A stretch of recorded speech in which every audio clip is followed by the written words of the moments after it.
భగవద్ బంధువులారా, మందమరి పట్టణంలో ఉండబడేటువంటి పాలజట్టు సమీపంలో వీటీసీ ముందు పంచముఖి ఆంజనేయ స్వామి వారి దేవాలయంలో రజతోత్సవాలు వేడుక కార్యక్రమాన్ని చేయడం జరుగుతోంది.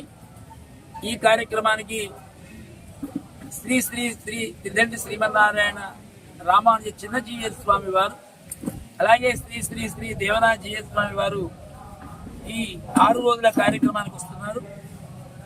17వ తారీఖు స్థానిక వెంకటేశ్వర స్వామి వారి దేవాలయంలో శోభాయాత్ర ప్రారంభమై పంచముఖి ఆంజనేయ స్వామి వారికి దాదాపు 150 మంది వేద పండితుల సమక్షంలో శోభాయాత్ర జరుగుతోంది.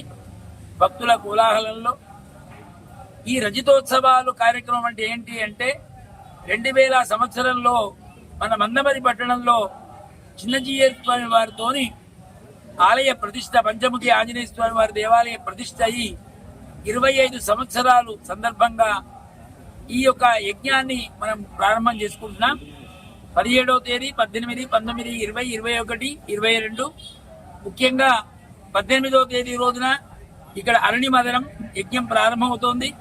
19 వివిధ రకాలైనటువంటి ఒక గ్రహచార పరంగా అనుకోండి, సంతానానికి అనుకోండి, వివాహానికి అనుకోండి, ధనానికి అనుకోండి, అన్ని విధాలుగా సకల ఇష్టి కార్యక్రమాన్ని ఇక్కడ నిర్వహించడం జరుగుతోంది.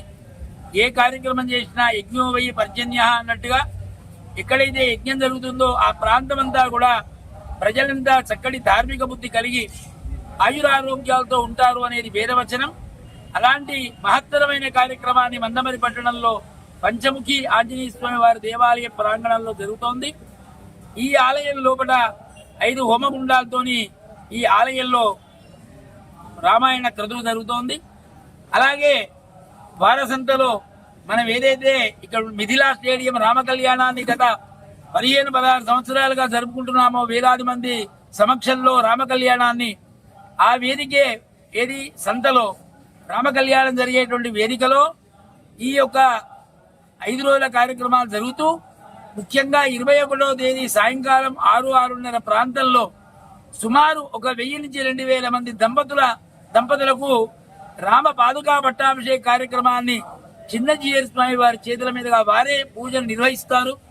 అలాగే 22వ తేదీ రోజున ఏదైతే ఇక్కడ 20 సంవత్సరాల వేడుక ఆంజనేయ స్వామి జరుపుకుంటున్నామో ఆ ఆంజనేయ స్వామి వారికి, పంచముఖ ఆంజనేయ స్వామి వారికి చిన్నజీయర్ స్వామి వారి చేతుల మీదుగా కుంభాభిషేకం. అట్లాగే ఆ రోజున హనుమత్ జయంతి, పెద్ద హనుమత్ జయంతి, ఇది మన అదృష్టంగా భావించాలి.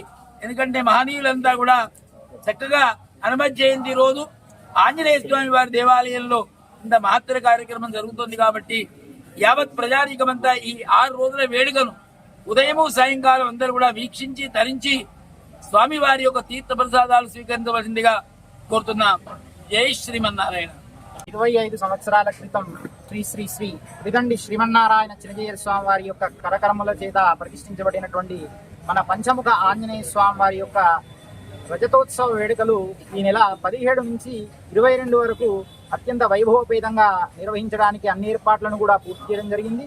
మన మందమరి పట్టణంలో 2000 సంవత్సరంలో స్వామివారి ప్రతిష్ఠుడై ఇక్కడ వచ్చేటువంటి భక్తులందరికీ కూడా కొలిచిన వారికి కొంగు బంగారంగా ఎవరైతే ఆ స్వామివారిని దర్శించుకుంటారో వారి యొక్క వాంఛలని కూడా తీరుస్తూ వారందరికీ కూడా స్వామి యొక్క అనుగ్రహాన్ని ఇస్తున్నటువంటి ఆ స్వామి యొక్క రజతోత్సవ వేడుకలను అత్యంత వైభవపేతంగా ఏర్పాటు చేయడం జరిగింది. దీనికి సాక్షాత్తుగా నడిచే నారాయణుడిగా చెప్తూ ఉంటారు చిన్నజీయర్ స్వామి వారిని. వారే ప్రత్యక్షంగా విచ్చేసి ఈ కార్యక్రమాన్ని జరిపిస్తున్నారు. ఇందులో ప్రత్యేకంగా శ్రీరామాయణ మహాయాగాన్ని తలపెట్టడం జరిగింది. రామాయణం అంటే 24,000 శ్లోకాలతో జరిగేటువంటి ఆ క్రతువులో ఎవరైతే ఆ కార్యక్రమాన్ని వీక్షిస్తారో వారికి అక్కడ ఆంజనేయ స్వామి నడయాడుతాడు అని చెప్పి మనకు శాస్త్రోక్తి ఉంది. కాబట్టి అటువంటి గొప్ప కార్యక్రమాన్ని ఇక్కడ ఏర్పాటు చేయడం జరిగింది. అట్లాగే వివిధ రకాల ఇష్టి కార్యక్రమాలు అంటే ఏదైతే మన యొక్క ఇష్టానుసారంగా జరిగేటువంటి మన యొక్క ఇంతకుముందు చెప్పినట్టుగా సంతానం కానీ, అట్లాగే ఉద్యోగం కానీ, వివాహం కానీ, ఇటువంటి అన్ని కార్యక్రమాలు కూడా నెరవేర్చేందుకు ఏవైతే హోమాలు ఉన్నాయో అవన్నీ కూడా ప్రత్యేకంగా ఇక్కడ ఉండేటువంటి వారసంతలో ఏర్పాటు చేయడం జరిగింది. అటువంటి గొప్ప కార్యక్రమాల్లో అనేక మంది మహనీయులు విచ్చేస్తున్నారు. వారి ప్రవచనాలు, అట్లాగే వివిధ ప్రాంతాల నుంచి వచ్చేటువంటి అనేక మంది కళాకారుల చేత సాంస్కృతిక కార్యక్రమాలు ఉంటున్నాయి. ఇటువంటి గొప్ప కార్యక్రమంలో మన జీవితంలో ఒకసారి జరిగేటువంటి ఈ యొక్క కార్యక్రమంలో ఎవరైతే పాలు పంచుకుంటారో వారికి ఆ పంచముఖ ఆంజనేయ స్వామి వారి యొక్క పరిపూర్ణ అనుగ్రహం ఉంటుంది. అందరూ కూడా విచ్చేసి ఈ 5 రోజుల కార్యక్రమంలో పాలు పంచుకొని ఆ స్వామి వారి యొక్క అనుగ్రహానికి పాత్రలు అవ్వాలి. అట్లాగే వచ్చే భక్తులందరికీ కూడా అన్ని విధాల ఏర్పాట్లు చేయడం జరిగింది. ముఖ్యంగా ప్రతిరోజు కూడా తదీయ ఆరాధన, అందరికీ అన్నప్రసాదాన్ని ఏర్పాటు చేయడం జరిగింది. కాబట్టి భక్తులందరూ కూడా విచ్చేసి జరిగే కార్యక్రమాల్లో పాల్గొని ఆ స్వామి వారి యొక్క అనుగ్రహానికి పాత్రలు కావాల్సిందిగా మనకు జై శ్రీమన్నారాయణ.